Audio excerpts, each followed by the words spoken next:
Good morning, everyone. We're just going to start the webinar. Think most people are here now. Thank you very much all for attending the webinar. I hope you find it interesting. Just to let you know, my name is Corrine Vaughan. I am a regional sales manager at Raytech. Just for this webinar, if you have any questions, if you can keep them for the end of the webinar, and we'll use the questions tab on the webinar for you to sort of type in your questions at the end, and I'll do my best to try and answer all those questions then. This is going to be a sort of a shorter, more focused webinar on seeing through windscreens, and for anybody who needs any certificates, then just please let us know and we can email them out to you after the webinar. So as I said, thank you very much for attending, and we're just going to start now. So just to start off with the agenda. We're going to go through why we need to see through windscreens. We're going to look at that in more details. We're going to look at the challenges of seeing through windscreens, so whether that be the power needed, daytime, tinted windows, loads of different challenges that we need to look at, and we'll look at them in more detail. Using different types of light, so most of us are used to using maybe 850 nanometers for sort of CCTV type applications or for transport applications, and we're going to look at all those different types of lights and how they work with seeing through windscreens, and we're also going to look into more detail into the 730 nanometer wavelength and the benefits and drawbacks of using that wavelength to see through windscreens.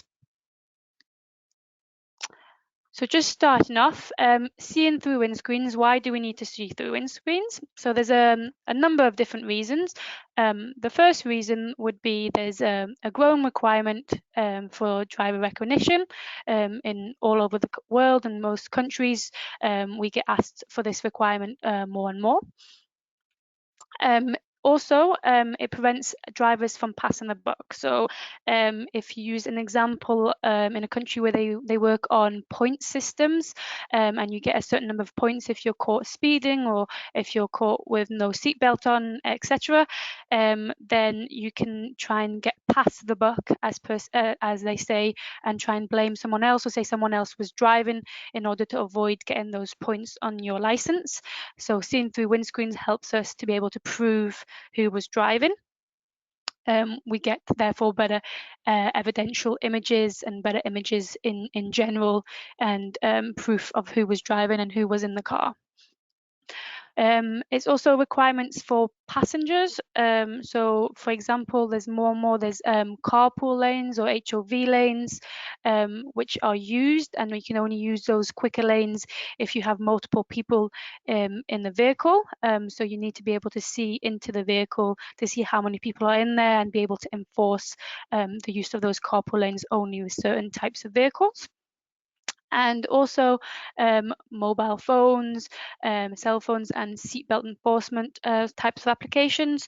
For example, we've done applications in the Middle East where they needed to check everybody was wearing their seatbelt in the vehicle, and it was important to be able to see through the windscreen in order to do that. So these are some of the main reasons why we want to see through windscreens. If we look at it in a little bit more detail, so if we look at the example of a carpool situation, so in this example, you have on the left an image where the analytics are being used. So that's that green square that you can see, and it's automatically detecting if there's one or multiple people in the vehicle. And the reason why you would need to be able to see clearly through the windscreen is so that the analytics can work correctly. And so if the image wasn't good enough in this situation, you would either get a false alarm, or it wouldn't work at all, and you wouldn't be able to tell there was multiple people in the car. So it's very important to be able to get a clear image. Now we're going to look at the challenges. So we're going to look at these in more detail. And the first thing we're going to look at is the power. So this is the main challenge with seeing through a windscreen, is that you require a lot more power in order to be able to see through. The reason for this is that certain wavelengths of light are blocked.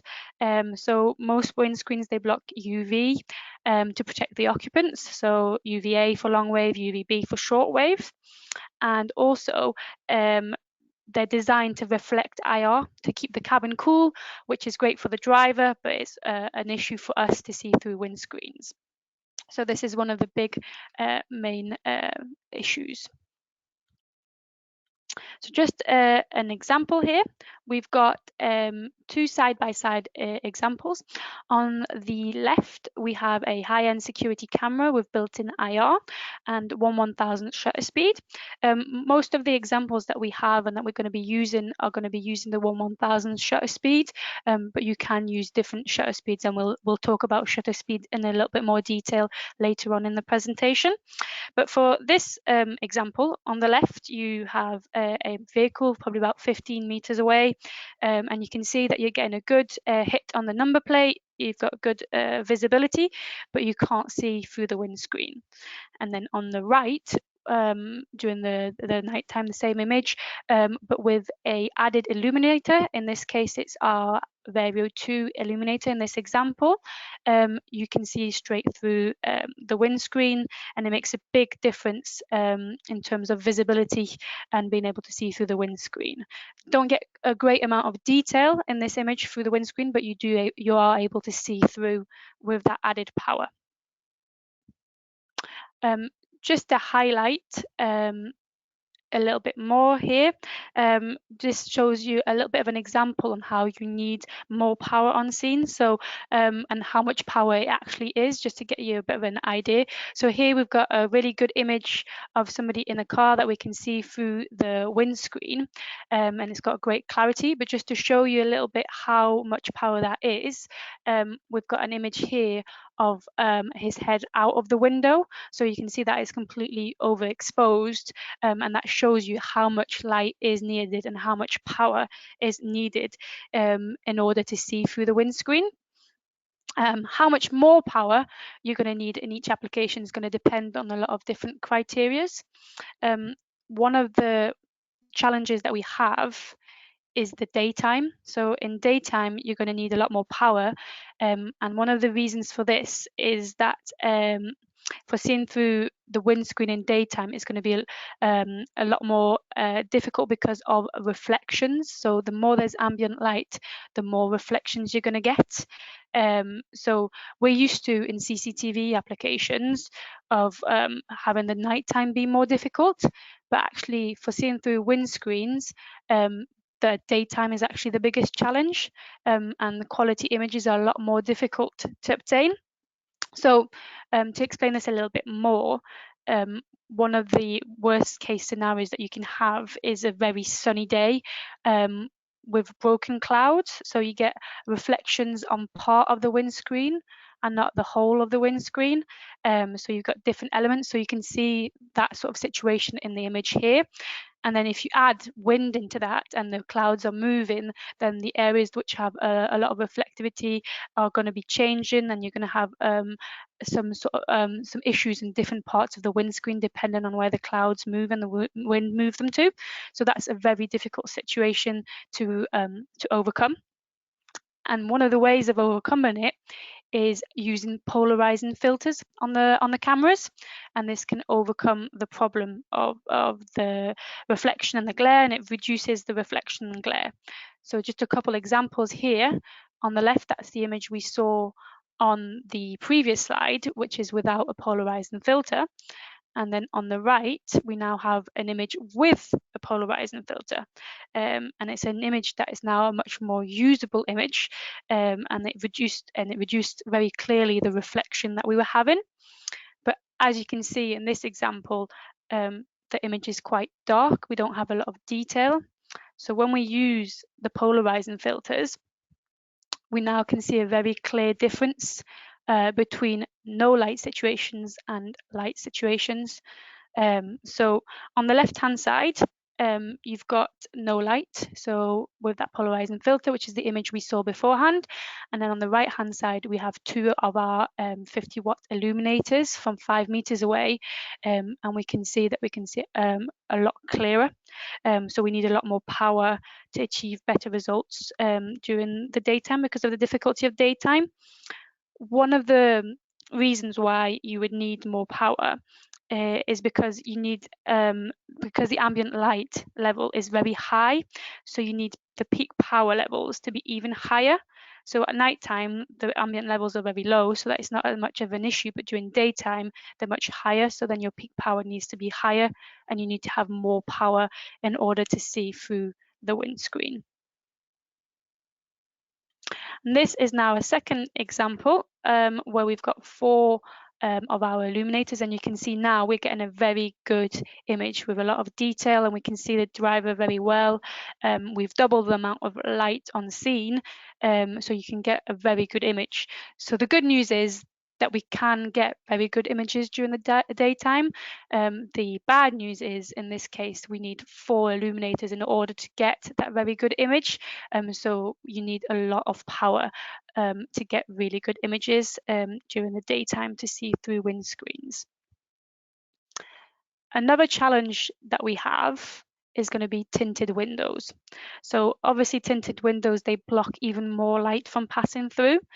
And depending on which country you're in, they're going to have different regulations on the amount of tint you can have on the windows, especially sort of the front windscreen or the back windows. There's going to be different levels of tint, and there's going to be different challenges in order to see through them.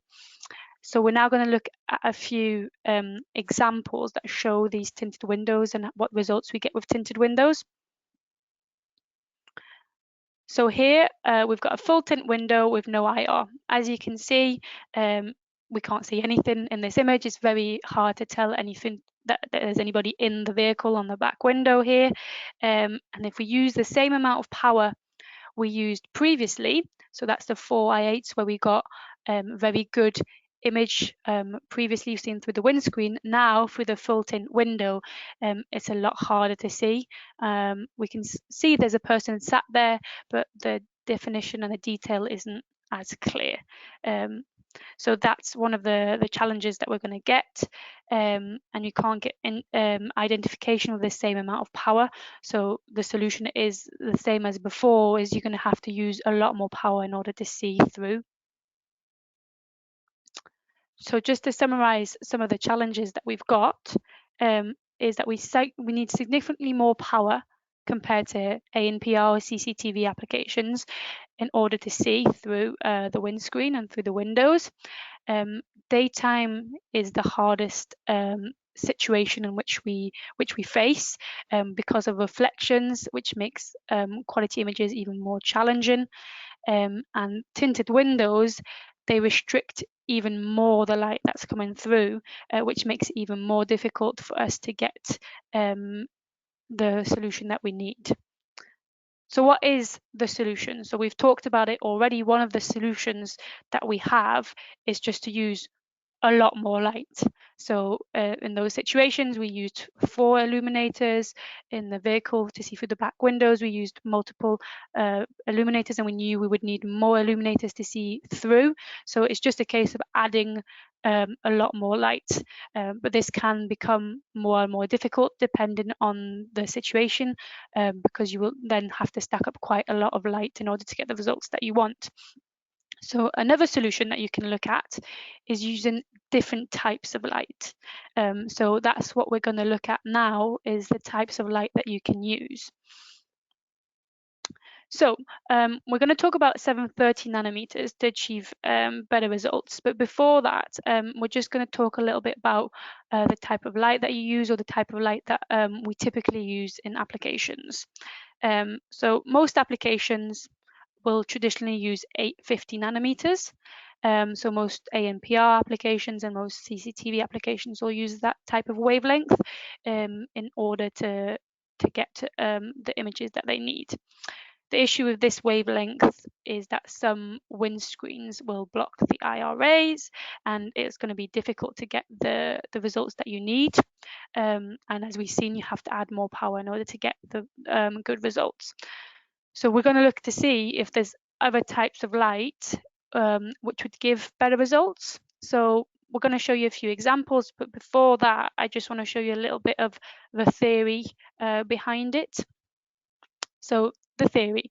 So this is a couple graphs, well, a graph that you can see with a couple lines of different types of windscreen.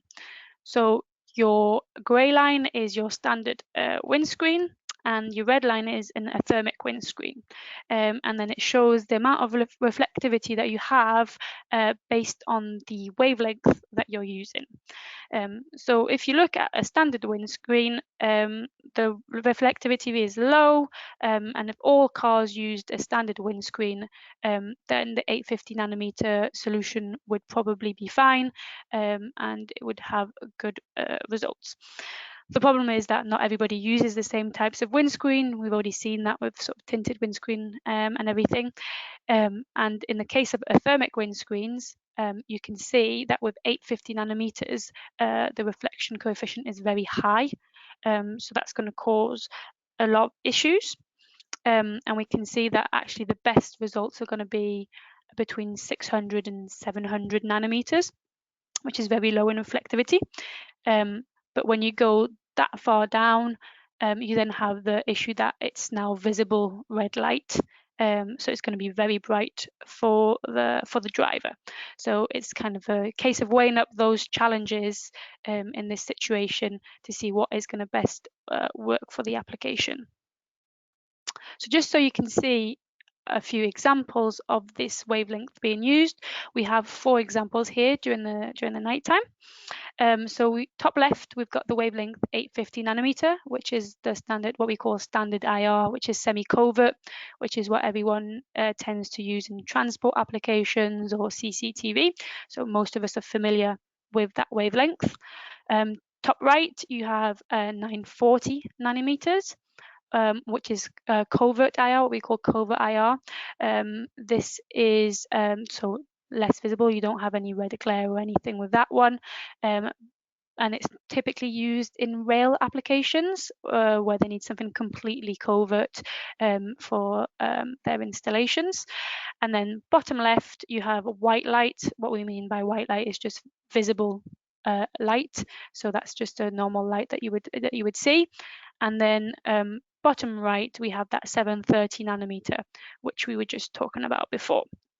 So if we just compare all of these, we can see that in the covert IR, so the 940 top right, we can see the number plate, but it's very, very difficult for us to see through the windscreen. It's normally used for rail applications, as I said, and it's not very ideal to use in these types of applications because of the camera sensitivity to that wavelength. So we can sort of rule out that wavelength in terms of being able to use it to see through windscreen. The white light solution, which is bottom left, is we're getting a very good image, we're getting good detail of the number plate and through the windscreen. But the problem with that is that it's a visible white light, and in most applications it wouldn't be able to use it because it would be a distraction to the driver. And then if you look at the other 2 options between the 850 and the 730, you're getting again 2 very good results. From this image, you don't see a big difference between the 850 and the 730, maybe a little bit clearer and a little bit neater in the car for the 730, but in general, both of those solutions look like they're giving you a good result. So the difference really can be seen when we look through tinted windows. So here in the case of the rear tinted window where somebody sat in the back, you can really see the difference. So as we can see now between the 850 and the 730, in the 850 situation, you can't really see the person in the back of the car. You can sort of make out a little bit of the back, but you can't see the person very clearly. Whereas in the bottom right situation, you can see the person very clearly in the back of the vehicle. So using 730 in this situation really makes a big difference. And then also when we zoom in, apologies, these have been flipped around the other way, but this time on the left you have the 730 nanometer and on the right you have the 850 nanometer.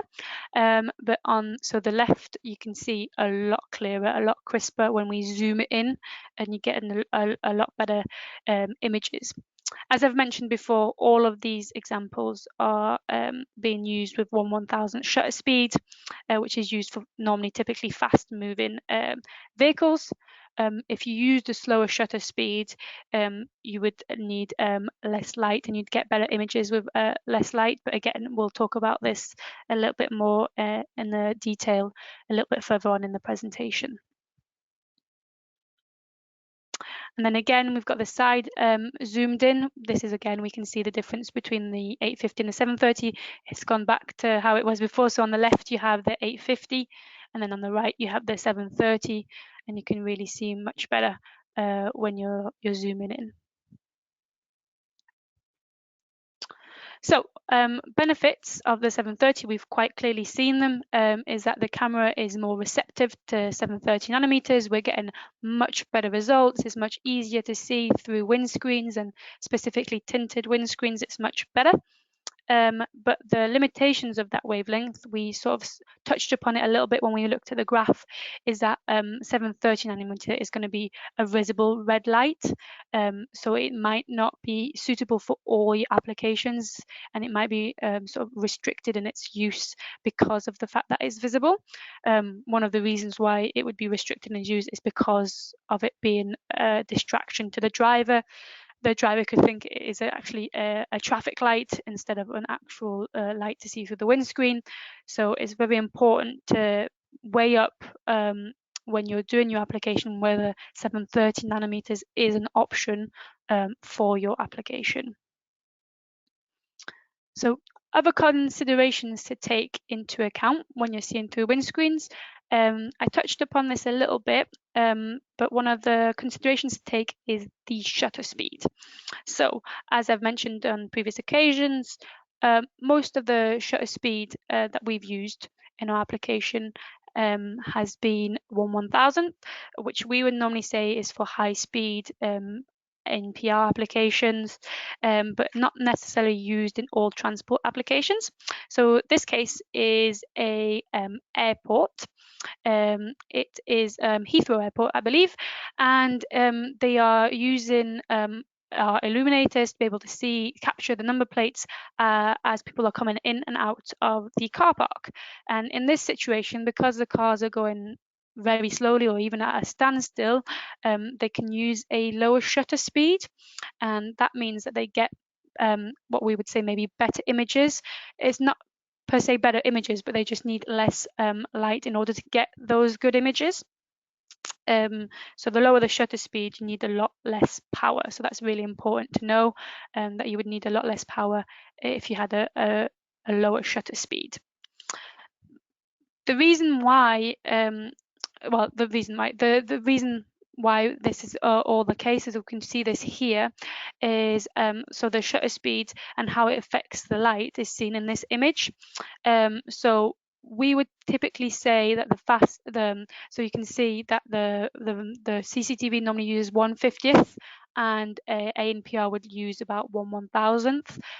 So when we compare here on the bottom right, when we've got 1/2, which is obviously a very slow shutter speed, in that case, you've got a lot of light, overexposure, you've got everything coming through. But when you go to 160, which is round about what you would use for CCTV, now you get like a good image, you get a good amount of light that's coming back.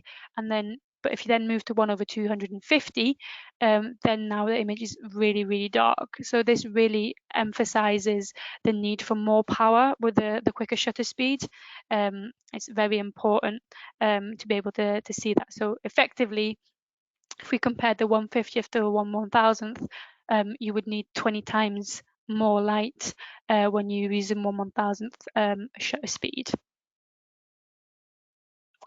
Just to give you a real sort of example of that being used for cars and the reason why it would affect the shutter speed affects the picture in terms of the motion blur. So the reason why you would use a 1/1000th shutter speed for ANPR in high speed applications is that if you had the example here of a car that was traveling at 70 miles per hour, it would travel 31 meters in a single second roundabout, which means that it would actually, every time the camera had open and shut, the vehicle would have traveled 62 centimeters with a 1/50th shutter speed, which would cause massive motion blur, and you wouldn't be able to see the detail of the image. You would just have a very blurry image. So in order to avoid that, you change the shutter speed to 1/1000th, and now the vehicle, between the opening and shutting of the camera shutter, the vehicle would only travel 3 centimeters, which means you would have a much clearer and a net image, and you would avoid motion blur. But as we've seen before, because you're using a much quicker shutter speed, you now have a lot less light coming back to the camera, so you would need a lot more power in order to get the detail. One of the ways of getting more power is pulse lighting. So all the examples that we've had beforehand and all the stuff we've talked about beforehand has been about constant lighting. So lighting that comes on at 100% power for the duration that you want it to come on. So in some cases during the nighttime or during 24 hours, and it would just come on at 100% power. Pulse lighting is sort of different, and it would mean that you can get more light because you're basically pulsing and syncing with the camera shutter speed, the light. So you basically get about 4 times the power because the light is pulsing. So it's effectively a very quick on and off, but you're driving the LEDs, so you're getting a lot more light and a lot more use out of them. So you drive them a lot harder when they're on. So it's very quick on and off. You wouldn't be able to see it with a human eye. You wouldn't be able to see that pulsing that quick on and off. And the good thing about it is because it's LED, they're not affected at all. So with sort of a standard light bulb, if you turned it on and off very quickly, you would blow your light bulb, but this isn't the case with LED. You can sort of drive them and put them on and off, and they aren't affected. So that's really good because you get a lot more power. Another advantage of pulse lighting is it has reduced running costs. So the reason why it would reduce the running cost of the application is because you could use a smaller lamp and get 4 times the power. So if we go back to the example earlier where we had 4 of our constant illuminators on, then you could effectively replace that with a pulse lighting illuminator in order to get the same amount of power. So you would have a lot less units on site, and also you would be able to keep them on 24/7 because they're pulsing on and off and they're on 24/7. They actually would effectively not use as much running cost to be on and off, and also would improve the lifespan of the illuminator. So if the illuminator was on 100% constant, its lifespan would be a lot less than if it was on and off very quickly for 24/7. So it improves the illuminator lifespan. One thing to note with pulse lighting, however, is that it's very specific, and you need to be able to link it to the shutter speed of the camera in order for the pulse of light and the shutter to be linked correctly in order to get the power at the right time. So it's very important to know that you can't use pulse lighting with all types of camera. And you have to really take that into account and see if that's a solution for you in your application, and whether you can use a camera that is compatible with the pulse lighting solution. So just to summarize, we have seen that seeing through windscreens has a number of challenges. One, you need a lot more power to get through the windscreen to get good detail. You have to deal with reflections and daytime issues. So different to other applications, daytime is the main issue, where to avoid reflections, you need to use a polarizing filter. But with a polarizing filter, you then need more light to get good results. You also have to deal with tinted windows and different types of windscreens and how they react to the amount of light that you've got.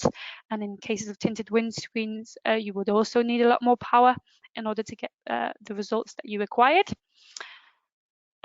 We've also seen that 730 nanometers can provide the best types of results in all situations, and specifically in cases of tinted windows, it makes a big difference to be able to use 730 nanometer. But the problem with 7 nanometer is that it's a visible red light, and you need to be able to establish if it's suitable for your application. Another thing that we've just seen is that using the correct shutter speed is going to be critical to your application. So if you use a very quick shutter speed, you're going to need a lot more light. So if there's no need to use the quicker shutter speed, it is to your benefit to use a slower one in order to have to use less light in that situation. And you need to take into account the shutter speed for motion blur, and then also then take that into account when you're selecting the amount of light that you have. So the quicker the shutter speed, the more power you're going to need. And one of the solutions is to be able to use pulse lighting, as it can provide a lot more power. But again, pulse lighting can have its limitations in terms of the camera that you use. It's a very good solution, but you have to be able to link it and use it with specific types of cameras. So this is just a big summary of what we've seen. Hopefully you've found it interesting, and you are a little bit clearer on what is needed to be able to see through windscreens. So now just going to take sort of any questions. If you have any questions, if you can just use the questions tab on your poll there, and then I'll be able to sort of read out some of the questions and answer them. I'll try and answer most of them, but if I don't get to your question, then we'll just email you sort of the answer. And as I said at the start, if anybody needs any sort of certificates, as this is the CPD webinar, then please do let us know, and we'll be able to send that across to you.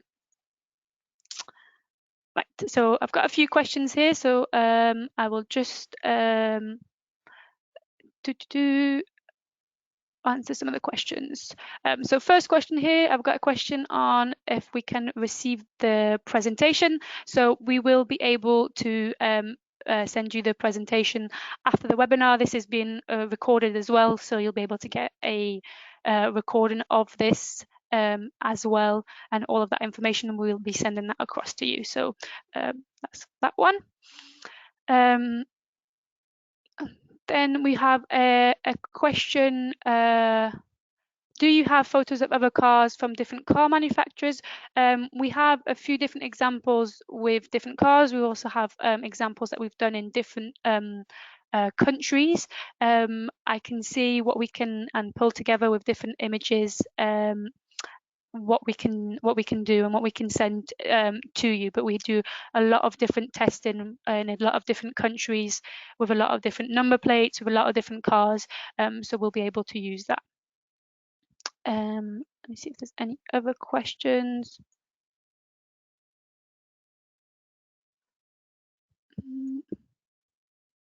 So I've got a question about polarizing filter as the position of the sun evolves during the day.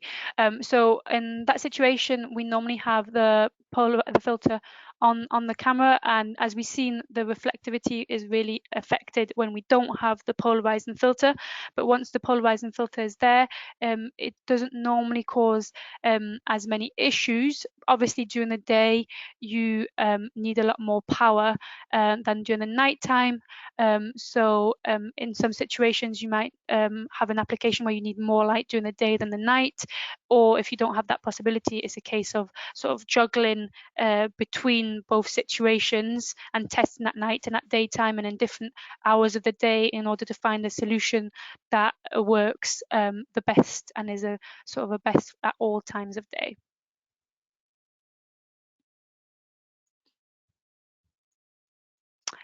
Somebody's asking me about demo products. What I'll do is we can send you some demo products. I will put you after this webinar. We'll put you in touch with your contact, your sort of regional person who looks after your territory, and they'll be able to sort of discuss with you demo options and testing that you want to do. Somebody asking if the presentation will be email or downloadable. You'll get emailed a follow-up from the webinar with a link to be able to see the presentation. But if you want your own copy of the presentation, we can send that across as well. Just looking at different other questions.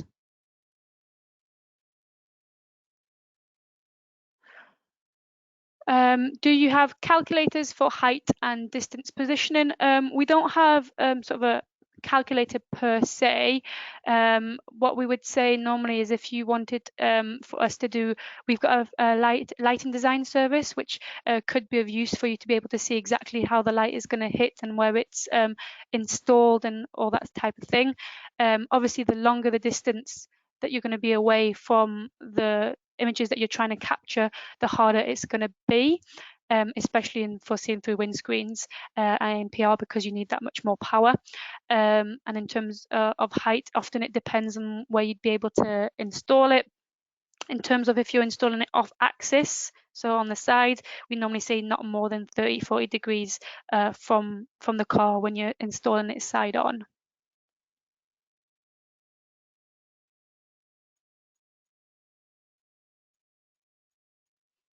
Got a similar question on the performance of the illuminators when they're installed off axis. So obviously it will have sort of a different, it'll have different types of effect. So it's all about testing to be able to see what you're going to do. But as I said, we normally not reckon more than 40 degrees off the axis when you installing it side on. Sometimes people have to install it slightly off to avoid maybe overexposure of the number plate and be able to get the number plate and seeing through the windscreen. But there's different types of installations, and it's all about trying to find the good intermediate option in order to be able to get the results that you want.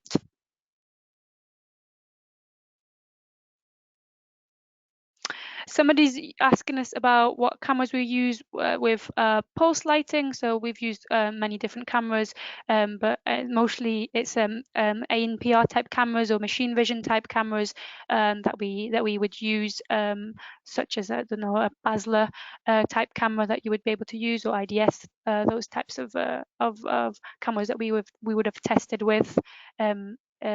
But if you want any information more on the types of cameras you can use with the pulse lighting, again, we can email some information to you about that. Somebody's also asking about, which is similar to the question beforehand, if the IR was always next to the camera. Yeah, so in this situation, we're head on in a lot of our examples. So the light is always close to the camera, but as we said, you can sort of move the light slightly off axis away from the camera in order to get better results if you're wanting to see through the windscreen and the number plate, depending on how much power you need to be able to see both. I have another question about cameras for pulse lighting.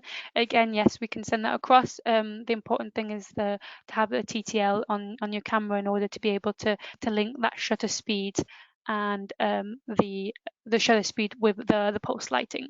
But again, we can send information on that to you. I'm not sure if there's any more questions coming through. I have a question about illuminators embedded in the road. I'd have to look into that for you, Mark. So I'll look into that and we can get back to you on that. I haven't had that query myself, so I would have to look into that for you.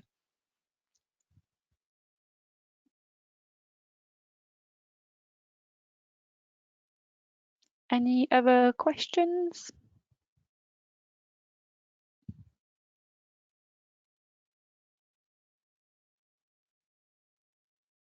Okay, so I don't think there's any more questions coming through. All of you who've asked questions will come back to you with answers to your questions, and everybody who has attended will be sending you a follow-up email and any information that you need. If you need anything else, then feel free to contact us. But as I said, we should all be getting in touch with you in order to give you all the information and a link to see the recording of this webinar.